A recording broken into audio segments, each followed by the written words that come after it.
A fashion designer asked me for a $5,000 loan. $5,000. 3 months, 15% interest to buy fabric in bulk for her fall collection. The numbers looked great. I liked her. I'd actually bought her clothes before and I loved her stuff. And this return on the loan, 15%, was super enticing for such a short-term loan. I almost funded it. And if I had, I would have lost every single dollar. Because after I said no, I found out this borrower had multiple name changes, multiple email addresses, and criminal convictions I never would have discovered if I hadn't started digging. Today, I'm going to tell you the 3 red flags that saved me and why the hardest part of private money lending isn't finding deals. It's actually saying no. Here's what makes this story dangerous. This wasn't some random person sliding into my DMs. This is somebody I met at an event. I bought her clothes. I loved her products. So when I found out that she needed money and she knew I was a lender, I had already liked her, right? And so that is the trap, because when you like someone, your brain starts helping them make the case. You start thinking, she's legit. I've seen her work. The numbers work. It's only $5,000. You become the borrower's advocate instead of your own advocate. And that shift, that's where private money lenders lose money. So let me walk you through what happened and the 3 red flags that I almost missed. Okay, so the designer, I meet her at an event. Later, she reaches out to me on Instagram and she says she needs a short-term business loan, just $5,000 to buy the fabric in bulk for her fall collection.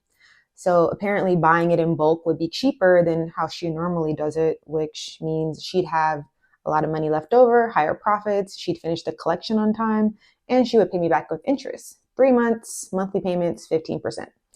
On paper, the numbers look clean. It was a small loan. It was short term, my favorite, solid return. What could go wrong? And she was eager. She started sending me a bunch of documents before I even agreed to do the loan. So screenshots of bank statements, business records, all kinds of stuff. And she had this level of urgency that, like, at the time, I read that as like she is on top of it. But looking back, that urgency was a red flag. She was rushing the process. Because here's what I know now. A borrower who sends you documents before you ask is either really organized or really desperate to get you to say yes before you start asking the right questions. All right, red flag number 1. This was outside my loan box, okay?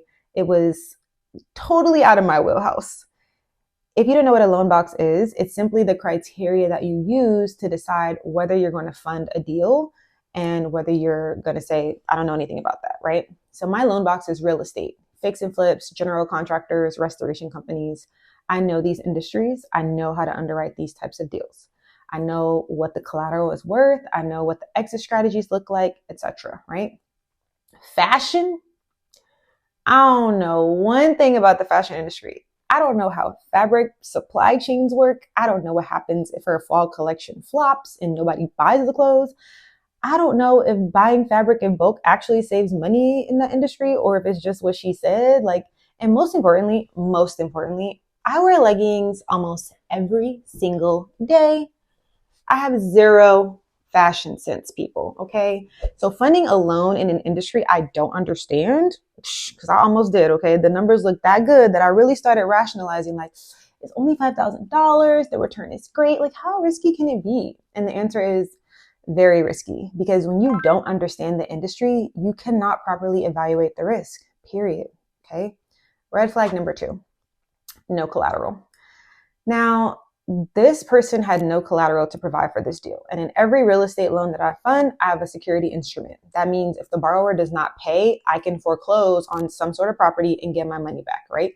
I'm usually secured by real estate. It's tangible, it's sellable, it's valuable, okay? This loan, there was nothing to secure it against. There was no property, no equipment, no inventory.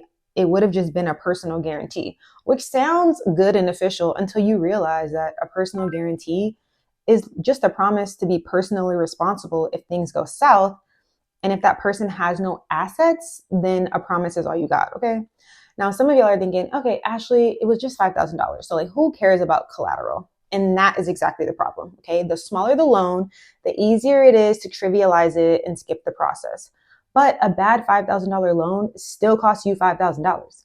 The amount doesn't protect you. It's the structure that protects you. And I've said this before and I'll say it again. Your documents give you options, okay? Without collateral, you don't have options. You're just hoping and being the best, well, not being the best steward of your money, actually. So red flag number 3, the urgency. Now, this borrower's urgency was actually hiding something. Like I said, she was sending me documents before I even agreed to do the deal, okay? She was pushing for speed. And after I referred this loan to someone else, that lender started doing actual due diligence, not the surface level, this looks fine kind, but the real kind. And we found out why she was rushing. So this borrower had multiple name changes, multiple email addresses, and criminal convictions. And when you put it all together, it's like, ooh. Now, I want to be clear. I didn't find all of this before I said no, okay? I said no because of red flags 1 and 2, the buy box and the collateral, right? But after I declined the loan, the person I referred the designer to dug deeper. And that lender confirmed that my instincts were correct.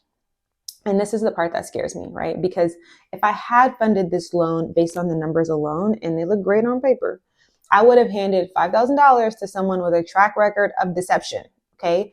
And I would have no way to get it back, okay? 3 red flags, okay? The deal was outside my loan box, also called a buy box. There was no collateral. The borrower's urgency was a smokescreen, right? And that's the stop sign, and I listened to it, okay? Now, I did not fund that loan, but I didn't ghost her either, right? So I referred her to someone else before I knew that things were going to get crazy. And that was someone who might have been better positioned to evaluate a loan in that industry, right? This person had fashion sense and fashion experience. And that ended up being the person who did the most thorough due diligence. Because walking away from a deal doesn't mean that you have to be a mean person. You can just say, this isn't a fit for me, but here's someone who might be able to help. It's professional, it's kind, and it still protects you and your capital. And here's what I really want you to hear. I don't regret saying no, okay? Not for 1 second, because the deals you don't do are just as important as the ones you do. Every no protects your money. Every yes risks your money. You don't get points for being nice. You get points for being smart and a good steward of your money. The cost of a missed opportunity is 0, but the cost of a bad loan could be everything, okay? So here's your framework. 3 red flags. If you hit all 3, walk away, no exceptions. Number 1. You don't understand the industry. If you can't independently verify the borrower's numbers, the ARV, the rehab budget, the exit strategy, you don't have any business funding that deal, okay? Stay in your loan box, aka stay in your lane.